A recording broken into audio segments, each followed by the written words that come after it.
This podcast is part of the Deluxe Edition Network.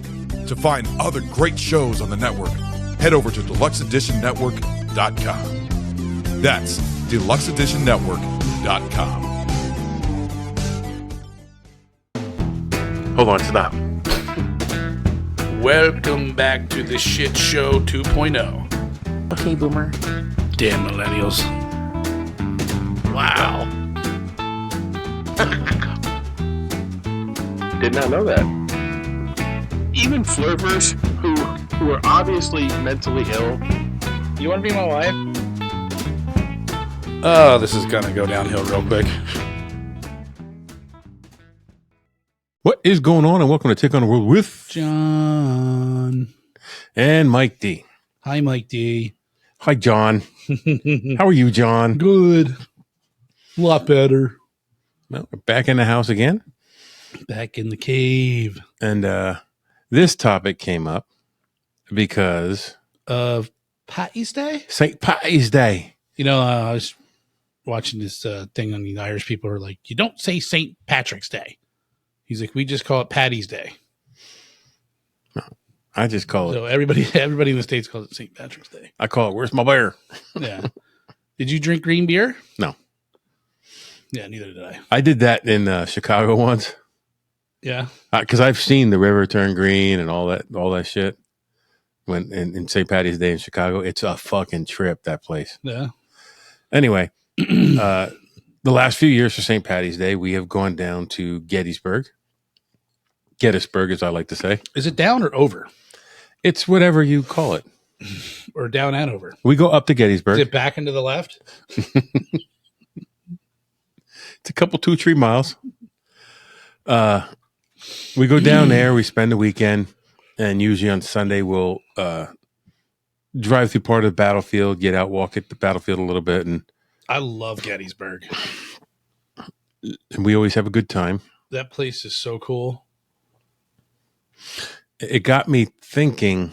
Like, everybody knows Gettysburg, but is there any obscure things that happen down there? Things that like nobody's heard of, I doubt it. or things that most people haven't heard of. Like, if you're a diehard, you probably know all this stuff.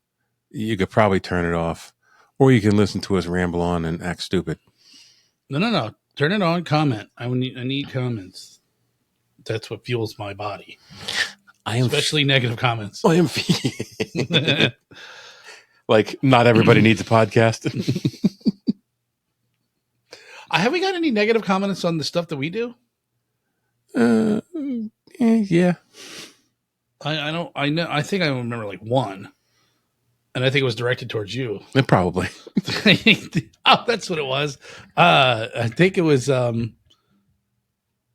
We were talking about if something ever happened to our kids. Yes. And like we're like, listen, I'm not. But They call me fat and out of shape. yeah, like, what are you gonna do? And Fuck around and find out. I'm gonna go all Gerard Butler on your ass, and do what it takes. I'll suck down my porterhouse and stab you with the bone.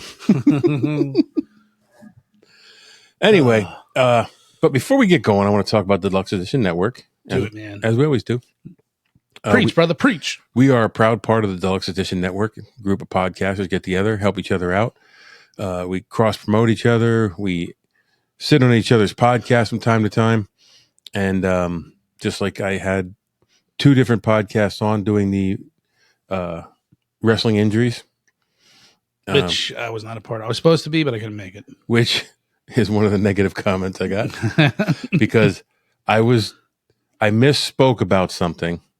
About some place that somebody wrestled. And when he said it, I'm like, you know what? I was wrong. And that's why I commented back to him. I was wrong. You're right. I misspoke. So anyway, Deluxe Edition Network, go to deluxeeditionnetwork.com. While you're there, check out the podcast of the month. They always have them. And for the month that this podcast is released, these are your podcasts of the month.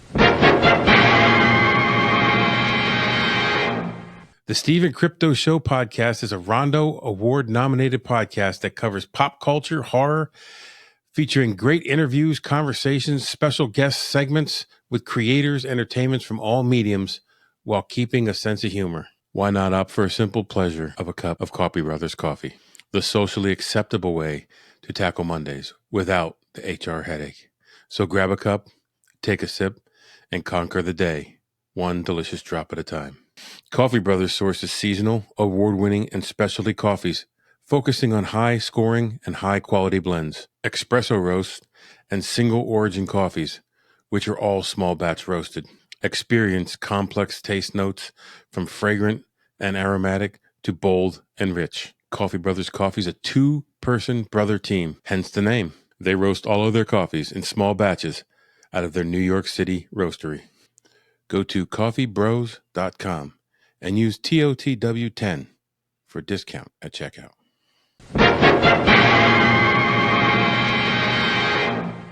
And we're back. Hey! Had to take a giant gulp of soda. Yeah. So check out those the podcast of the month. And then when you're done with that, come back and check us out.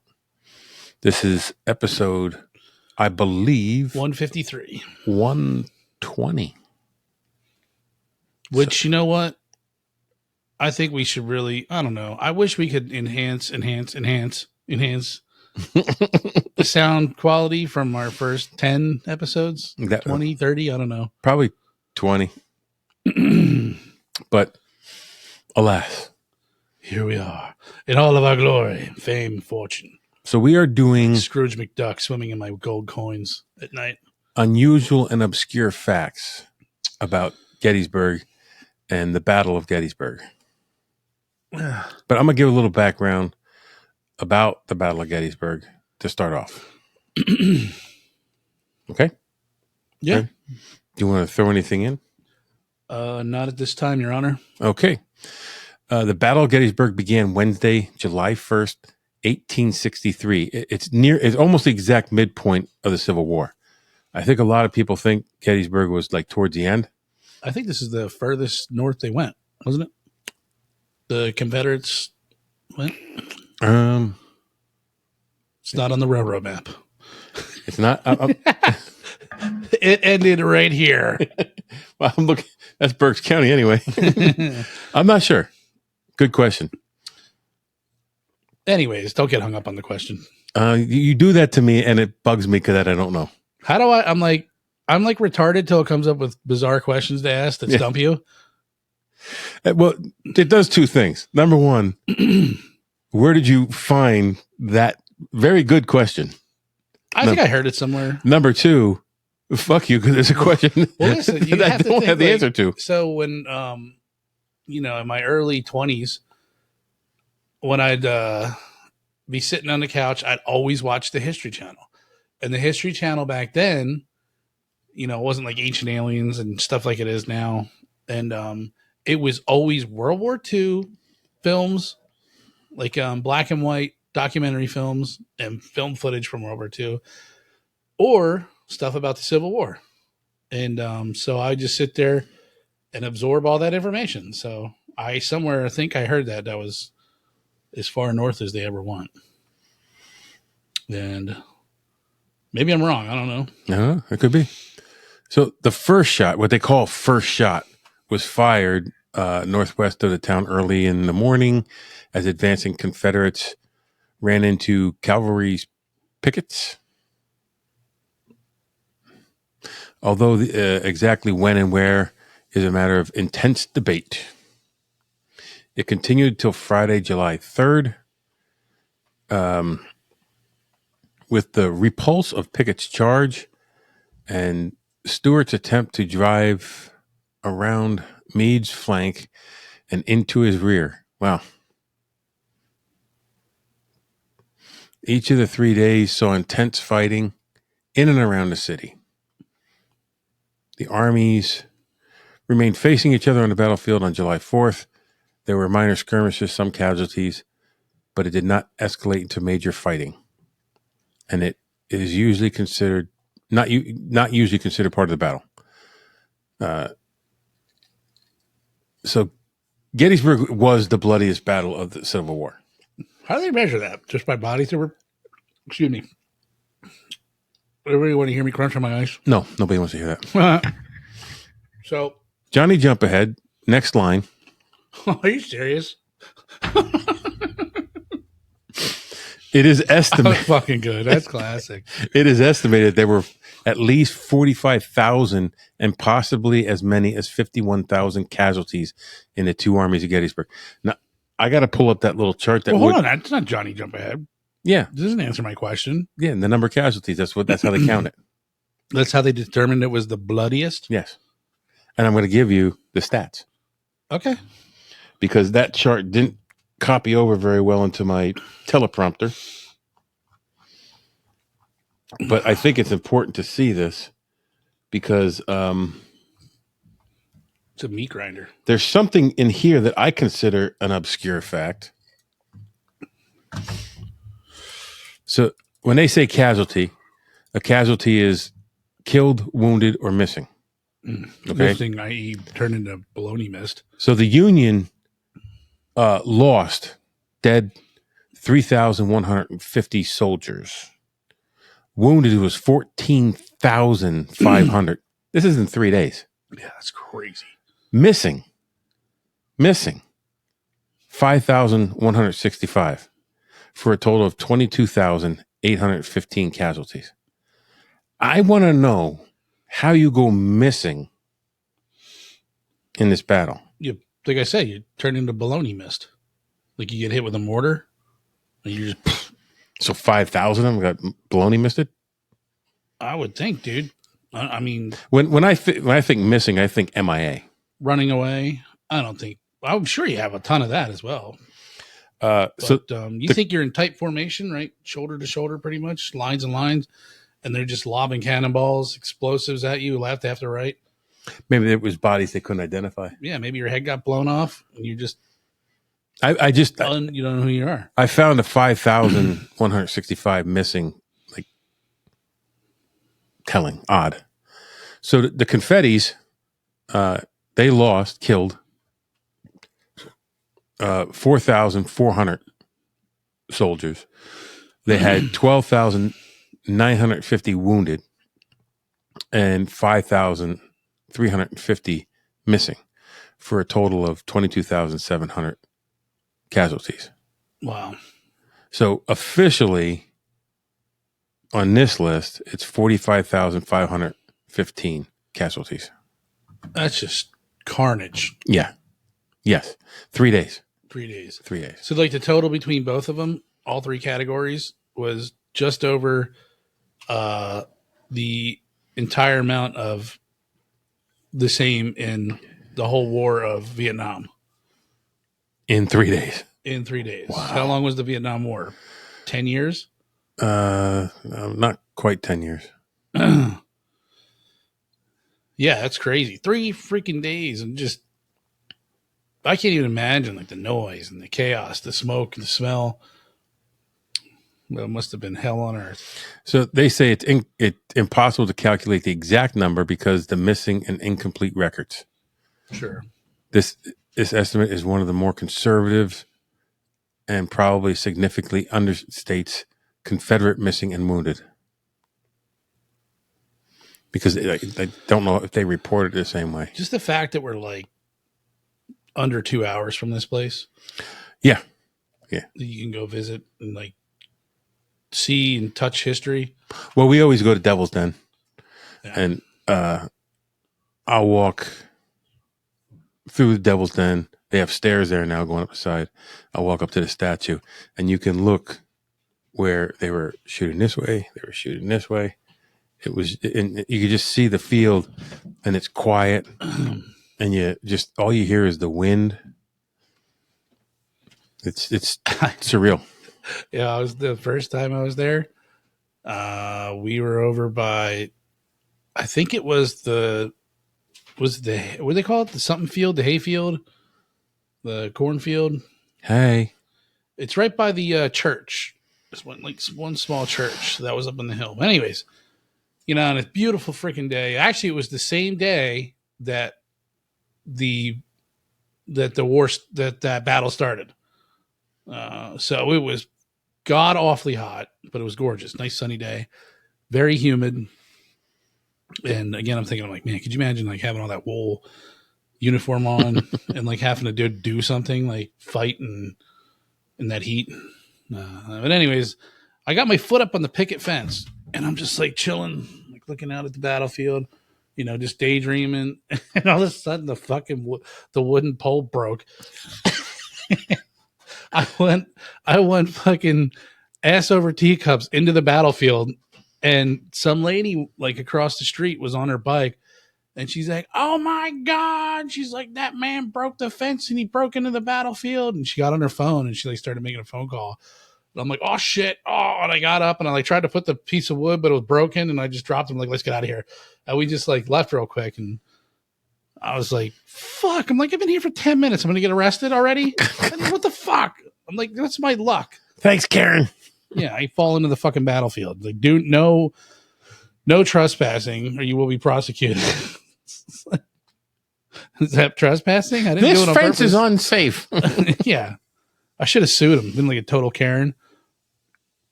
I broke my leg. I'm a casualty of the war. John Todt, final casualty. Gettysburg War. So who was in charge? George Meade took over command of the Army of the Potomac just 3 days before the Battle of Gettysburg, when Joseph Hooker abruptly resigned. Until then, Meade had command of the Army's 5th Corps. The Gettysburg campaign started almost a month before the battle on June 8th, over 100 miles away along the Rapidan River in Virginia. Was that river where that sniper was at? I don't know. Remember that episode we covered? That sounds really familiar. You know what? It might be. He just hold out in the woods, like just shooting the fuck out of Confederates. It might be. Was that Virginia? It is now. Okay. I don't know. It began with the Battle of Brady Station, the biggest cavalry battle of the Civil War. So the Battle of Gettysburg started on July 1st, but it was not the first time the Confederates had... You got a gong over there? Yeah, something like that. Oh, it's a break of time. It was not the first time the Confederates had been to Gettysburg. Advance guards of Lee's army, Jubal's early division of the 2nd Corps, marched through town on June 26th on the way to Wrightsville on the Susquehanna River. There was a brief clash west of Gettysburg with emergency militia and cavalry skirmish on the Baltimore Pike. You know what I like to look at those reenactments of like they'll show a map of the battlefield and they'll show like the little say the enemy's blue, in this case, Union's blue, Confederates red, and they'll show like the troop arrangements and they'll have the arrows and they just show the thing how the battlefield folded and unfolded and moved around. And that always confused me. And I'm like, well, I guess that shows that I absolutely knew nothing about battlefield tactics, and I probably would have gotten everybody killed. But yeah, it's just interesting to see that play out like that, and it always, when you look at it, it makes no sense to me, anyways. So I'm like, how is that? That doesn't look tactical at all. No, when standing up on the top of that hill, looking in 2 different directions, I'm wondering who would put their soldiers in this position. Yeah, is that the one that's like it's like that rocky field? Yeah. Okay. So, Little Round Top is like if you're standing on top of that hill, Devil's Den is right below you here. It like right below you. Mm-hmm. You can walk 50 feet and get there. Little Round Top is over here, and then standing there, you can see. There you go. It's off camera. Dick. Thank God. Over here. And then the cannons are pointed across a field up to a... Where were they pointed?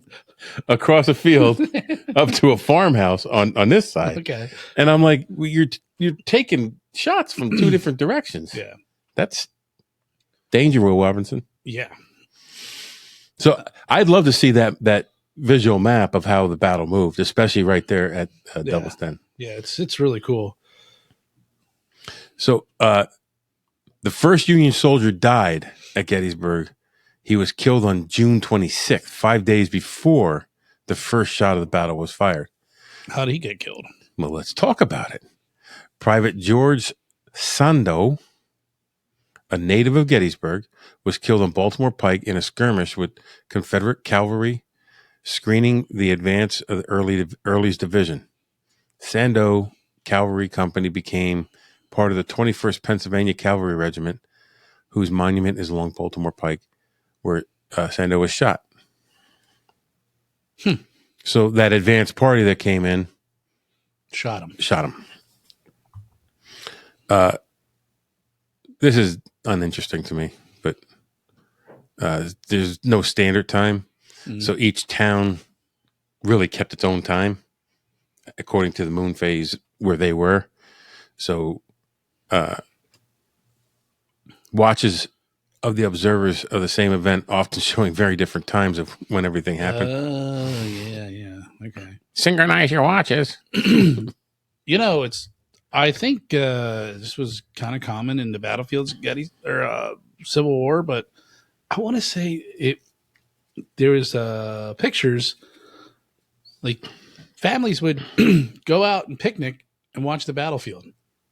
Like they would sit up on a hill, and the battlefield would be down in the thing, and there's like cartoon renditions or drawings of a dad, mom, kids, the whole fam, right? And they got the picnic sitting on a blanket, and they're just out there watching the battle. And can you imagine that? No. That's crazy. You catch a stray bullet or something. What do you want to do today, hon? I don't know. Let's go watch 7,000 men get killed. Jeez.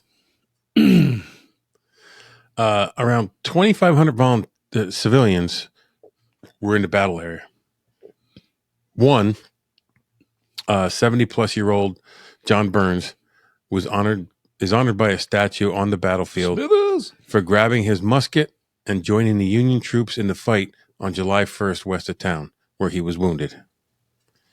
As early Confederates moved through larger towns such as Gettysburg and York, community leaders were strongly encouraged to contribute supplies and cash to the Confederate cause in exchange for lenient treatment. York was squeezed for $28,000. Wow. The money was taken back to Virginia in the care of the Confederate 2nd Corps Commissary of Sustenance, Major Wells Hawk. You guys had such cool names back then. And that person is actually a relative of the author of the website that I got this stuff from. And I have the website listed below, so I'll give you that then, because it was really interesting. There's a lot of good information on this website. Did you talk to anybody while you were there? Not really. Really, I know you go there and there's always, they do a really, really excellent job of having park rangers walking around. Yeah, they're a wealth of knowledge. We usually drive the battlefield. Okay. Until we get to a spot that we want to stop. And like I said, we usually stop at Devil's Den, and then we stop because of St. Patty's Day at the there's a Celtic cross. Okay. And we stopped at Celtic cross and we took our picture there. Did you go to the Jenny Rowe Wade house? What's that? She was the only female casualty of Gettysburg. Do they have beer there? Oh, yeah, I thought it's like a bed and breakfast. We probably weren't there then. Yeah, she took a stray bullet to the stomach. I think she was pregnant too. Wow. And she was the first female, or the only female casualty of the Civil War, United States Civil War. Anywho. The oldest general officer at Gettysburg was Confederate Brigadier General William Smith, who was 65. He fought on Culp's Hill against the oldest Union general on the field, Brigadier General George Greene, who was 62. Is there still such a thing as a brigadier general? I don't know. I don't even know what that means. What's brigadier mean? Has something to do with brigates and deer. Is that like a brisket? Yeah, brisket. he makes deer brisket. Where am I? The Confederate wagon train of wounded sent back to Virginia after the battle was 17 miles long. Wow. It was held up by the floodwaters at the Potomac at Williamsport, Maryland, and had to defend itself against Union cavalry in the Wagoneer fight.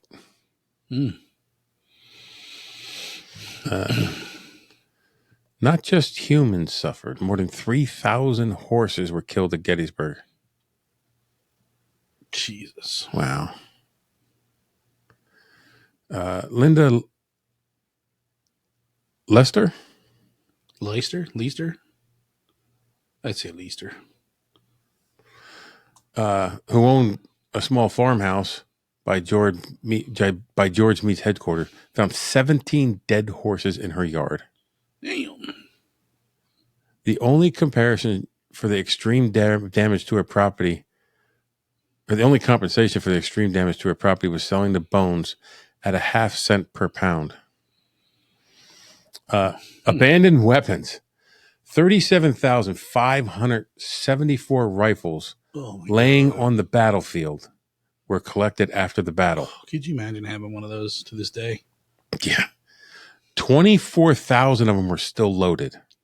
Holy shit. 6,000 had 1 round in the barrel. 12,000 had 2 rounds in the barrel. Wow. 6,000 of them had 3 to 10 rounds in the barrel. Isn't that crazy? What they were doing is Yes, they would load it, they'd pull the trigger, they'd see the flash, think it fired, load it again, pull the trigger, see the flash, and they just keep loading it, just stack them up. yeah. And it was just like, they said it was so loud you couldn't distinct if your gun was actually going off or not. So yeah, you imagine that? You think you're just shooting away and like you're not. That's crazy. You're just plugging your barrel full of more lead.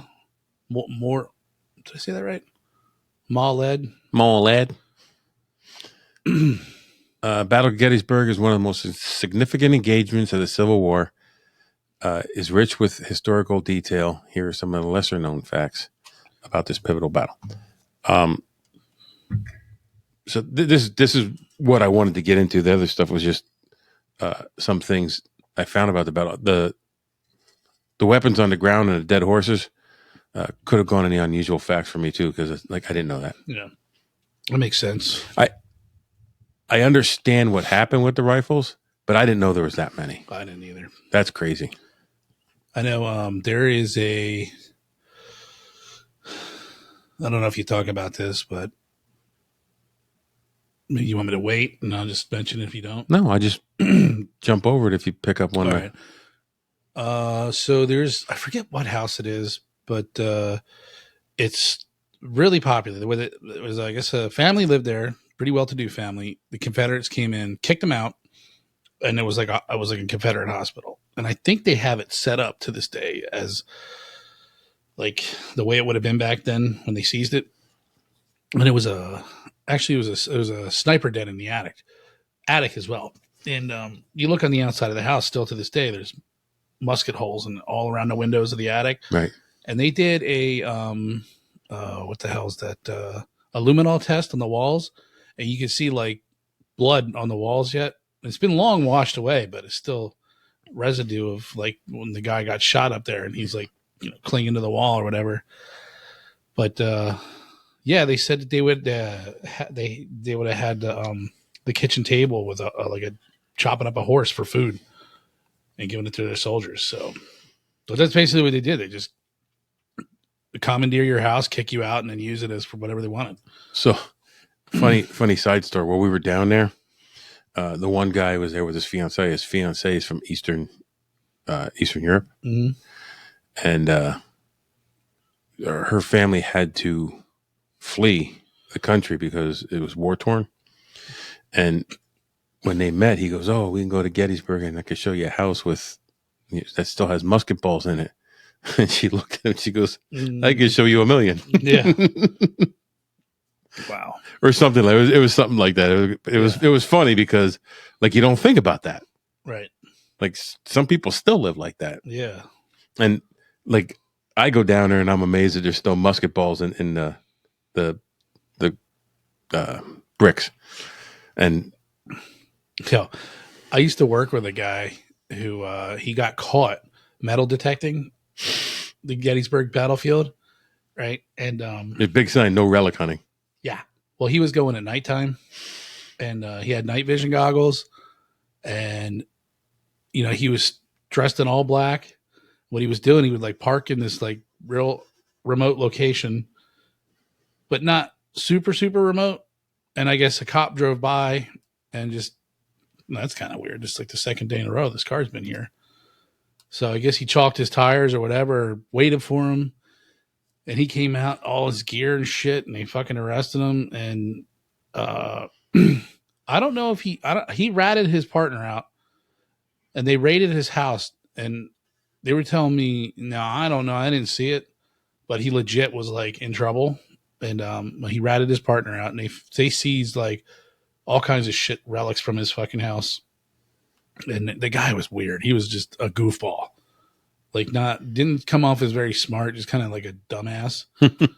And just a real goofy looking character. And yeah, I think he was looking at like 25 years in prison. Wow. And that's a federal crime. Yeah. And he freaking ratted his partner out, and I don't think he served 1 day in jail. He had to pay all kinds of heavy fines though. Yep. What the fuck was that guy's name? I won't say it on air. I just remember his nickname. His nickname is Jailbird. Yeah. So, friendly fire at Gettysburg. Mm. During Pickett's charge on the third day of the battle, Confederate troops mistakenly fired upon their own men due to confusion in the smoke and chaos on the battlefield, which I'm sure that's not the only time that happened. No. God, that's got to suck. It's got to suck when you realize you were shooting at your own people.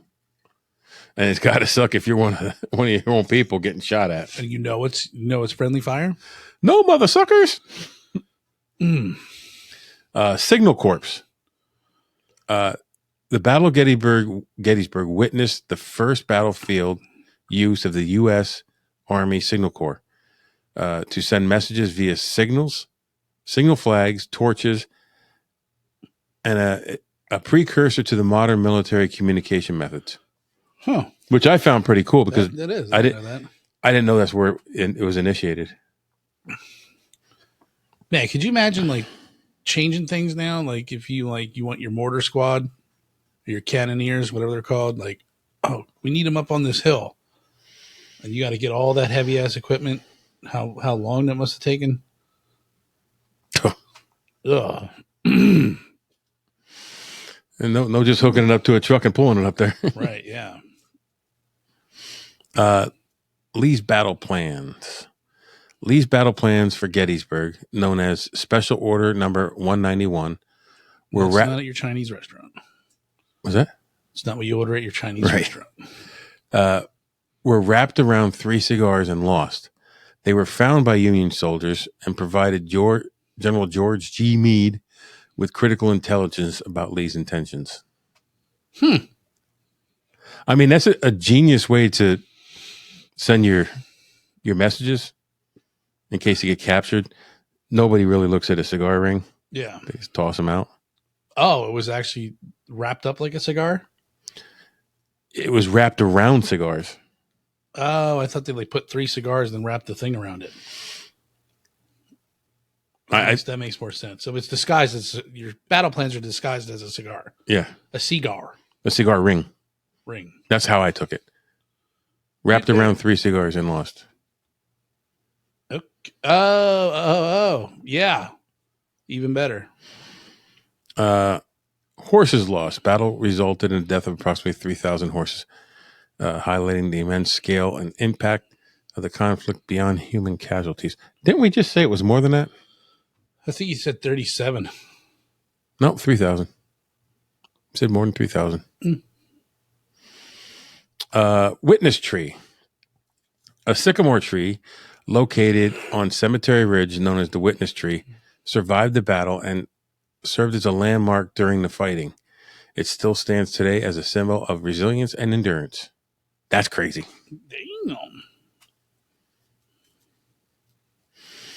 Artillery barrage. The Battle of Gettysburg featured one of the largest artillery barrages of the Civil War, with hundreds of cannons on both sides unleashing a relentless bombardment that shook the landscape and caused widespread destruction.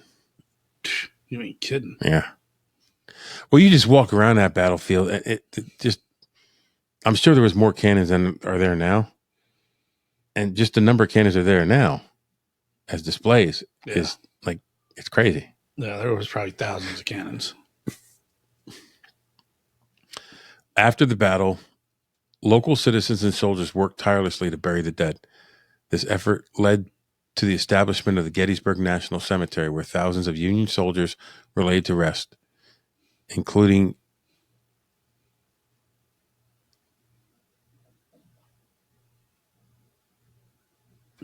What's the problem? it doesn't make any sense, including Abraham Lincoln's famous Gettysburg Address. Yeah. His Gettysburg Address was buried there? Yeah. Really? That's what it says. Is that true? It must be. It's on the screen. It was on the internet. Bonjour. I mean, why not a better place? You think it'd be in a museum? That's what I would think. And, maybe the originals. Yeah, they buried it there. They gave it a formal burial. But yeah. Amputation Pit. Ugh. The makeshift hospitals were set up after the battle were overwhelmed with wounded soldiers. Amputations were common due to the severity of injuries. Piles of severed limbs accumulated outside field hospitals, creating what became known as the Amputation Pit. That had to be nasty. Yeah. Yeah. Well, here we go. This answers my missing question. Despite the intense loyalty and commitment often associated with Civil War soldiers, desertions were not uncommon. Some soldiers deserted their units during the chaos of battle, seeking safety or fleeing from the horrors of combat. Yeah, Matthew McConaughey escaped that one movie. That's a really good. I think I like that movie. Free State of Jones. Free State of Jones, yeah. Like the opening scene is you're like, holy shit, wow. And then, I guess he let because his freaking cousin or his nephew was fighting, and he's like trying to get him out of there. Wasn't he a Confederate soldier though? Yeah. But yeah, he tried to get him into where they're doing the amputations to take care of him, and they like shoved him out of there. Like, he's just a boy. Only officers and the important people. Unfinished railroad. The Gettysburg Railroad cut, which played a strategic role in the battle, was actually an unfinished railroad project. The incomplete nature of the cut provided cover for troops and influenced the flow of the battle. So those were the 10 that I found, but there was another thing that I came across that it amazed me. Yeah. So there was no standardized permanent medals for anything at the time. And I don't know if this was, let me just go down and read it because I don't want to get it wrong. No one will ever know anyways. We'll just misinform about 4 people. Yeah. Until the Civil War, no permanent decoration was available for the United States Army.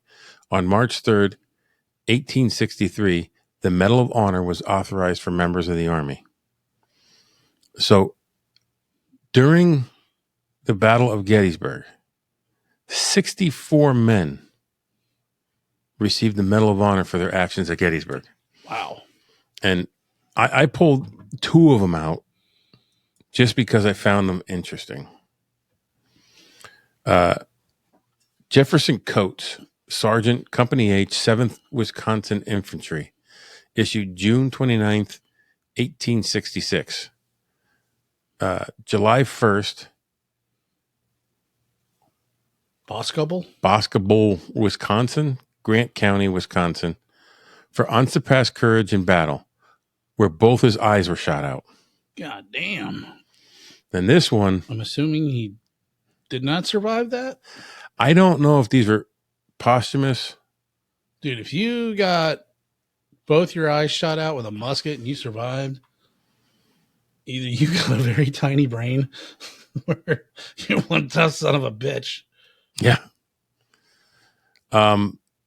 So Richard Enderlin, he was a musician, Company B, 73rd Ohio Infantry, issued September 11th, 1897. On July 1st and 2nd, he voluntarily took a rifle and served as a soldier in the ranks during the first and second days of the battle. Voluntarily and at his own imminent peril, went into the enemy lines at night and under sharp fire to rescue a wounded comrade. That comrade was Private George Nixon of Company B, who was the great-grandfather of President Richard Nixon. I am not a crook. Wow, that's crazy. Yeah. and there were some other ones in here. Like a lot of them were the standard bearer dropped the flag. This guy ran out, picked it up, and charged on. Yeah. Or the Confederates almost got our colors. He wrestled it away and charged on. You know, a bunch of them were for just grabbing the colors and going. Huh. But I can bring them up and we can. Man, you know what, dude? I commend all these, both sides. Like, could you imagine? No. Just walking into a wall of lead? No. Like, what the fuck do you do? Like, I would just assume I'm going to get blown to pieces. And then to survive that, you're like the lucky one that didn't get hit? Let's see. Morris Brown Jr., capture of a flag. Hugh Carey, capture of the flag of the 7th Virginia Infantry, twice being wounded in the effort. So, yeah, that very important, man. That's a morale booster. You see them. Yeah. You see Old Glory go down. That's like defeat. Casper Carlisle saved the gun of his gun battery under heavy musketry fire. Musketry. Most of the horses were being killed and drivers wounded. Joshua Chamberlain, daring heroism and great tenacity in holding the position of Little Round Top against repeated assaults, carrying the advanced position on Great Round Top. Harrison Clark seized the colors and advanced with them after the color bearer had been shot. Here's John Kloppy. John Klopp captured the flag of the 9th Virginia Infantry, wrestling it from the color bearer. No shit. Jeffrey Coates. Oh, that was both eyes shot out. Let's see. Roll. Here's the musician. George Dorr. The colors being struck down by a shell as the enemy were charging. The soldier rushed out, seized the flag, exposing himself to fire from both sides. That takes a lot of balls. Benjamin Falls, capture of flag. Wow. Let's see anything else here that sticks out. You got any totes in there? I did not read all the names. Like, he was in the brig. He was stealing food from the mess hall. Damn it! He was the official food taster. This one's long. Holy crap. Major Hinks do. William Hinks, Sergeant Major. During the high water mark of Pickett's charge on July 3rd, the colors of the 14th Tennessee Infantry were planted 50 yards in front of the center of Sergeant Major Hicks' regiment. There were no Confederates standing near it, but several were laying down around it. Upon a call for volunteers, Major Ellis to capture the flag, this soldier and two others leapt the wall. One companion was instantly shot. Sergeant Major Hicks outran the remaining companion, running straight and swift for the colors amidst a storm of shot. Swinging his saber over the prostrate Confederate and uttering a terrific yell, he seized the flag, hastily returned the lines. The 14th Tennessee carried 12 battle honors on its flag.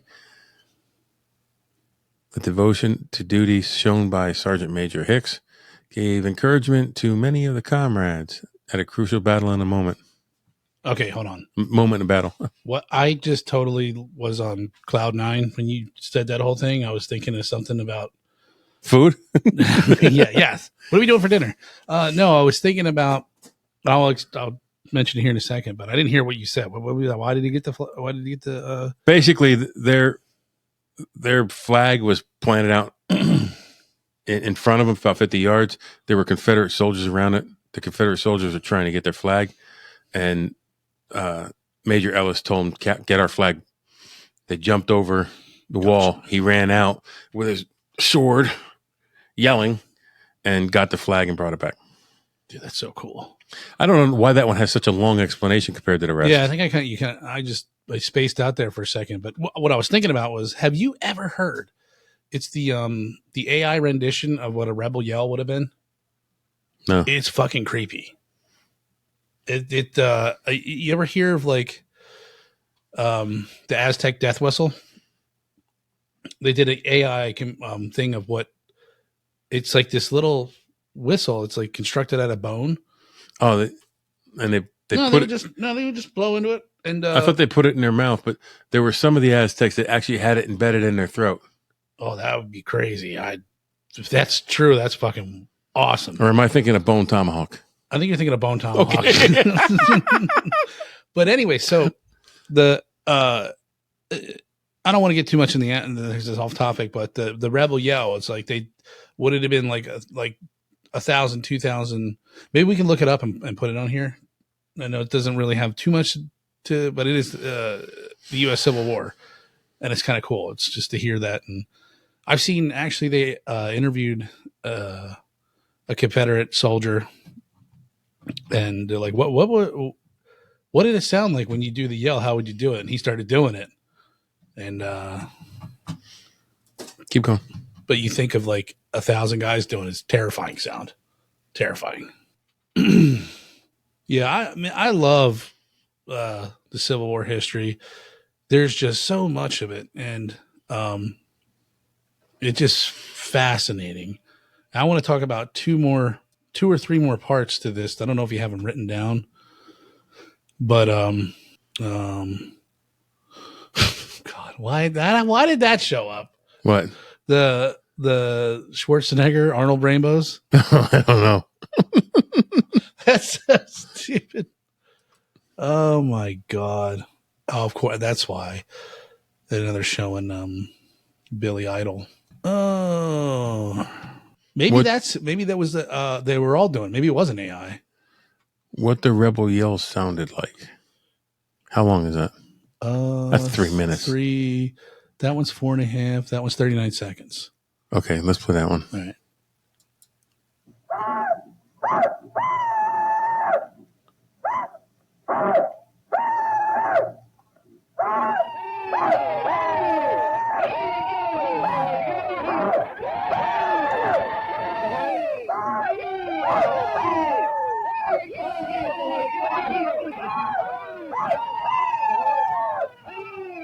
There's a bunch of wild coyotes.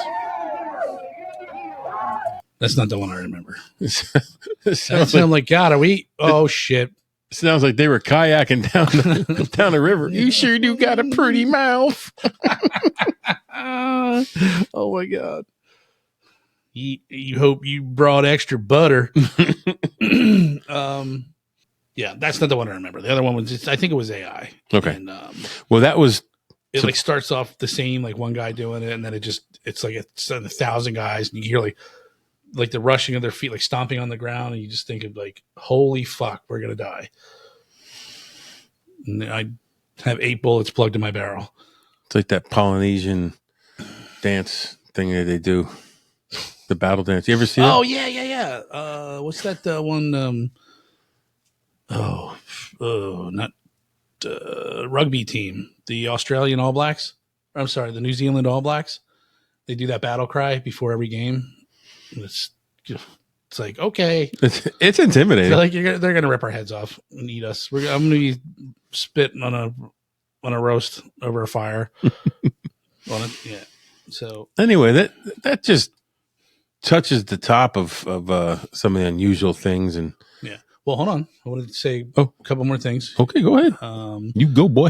I'm gonna make this too long. I'm gonna butcher this a little bit because it's been a while. But I seem to remember that there was one of the generals or something that can make decisions. He was told to like sit still or do something, and he's like, "No, I got this." And I think it's they call it like the fish hook. I might be getting this wrong, but it was a complete disaster, and he wound up like killing his whole fucking regiment or a lot of people, and it was in the cornfield. And they said it was like, or maybe it was wheat. I think it was the wheat field. But anyways, it was like as tall as we are. And there was a famous, I don't know, colonel, general, something. But he would wear a red bandana. Or he would wear a black bandana. This time he decided he wanted to wear red. But he basically kept charging into this freaking tall grass and like just killing everyone. And then he got hit like a million times, kept coming out, and then I think he died in the battle. But I was wondering if he was on that Medal of Honor. Oh, I don't know. I'd have to search his name and just do like red bandana, wheat field or cornfield or something. But it was considered pretty much a disaster on the Union's part because the guy disobeyed orders, and I think they demoted him and kicked him out of the Gettysburg or something. They should have beheaded him. Yeah, but he fucked up big time. But I think they said that was the bloodiest moment of the Gettysburg. I don't know. Because it was all concentrated right there, and it was like it's just unbelievable, man. It's like I said to myself, and I think I'm like, I can't even imagine just the if you were to sit on top of a hill and like watch this battle unfold. Just the thousands and the sound and the noise and the vibration and the concussion. That must have been just one hell of a fucking thing. But did you ever go into the museum that's there? Well, there's a couple museums, but it's the big like national museum. The visitor center? Yeah. Yeah, I've been in there. That's super cool. And you look at the uniforms, they look like children's uniforms. Those guys must have been so small. I know. They were all malnourished, and they didn't have uniforms this size.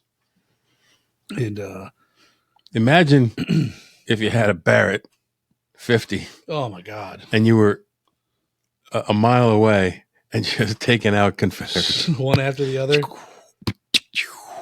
You had a couple of those and some like MG42s on a hilltop somewhere, just raining down freaking 30 caliber. Nobody could get to you. Freaking rockets, airplanes. No, just one Barrett. Or an A-10. One Barrett, you could have made that war 3 hours long.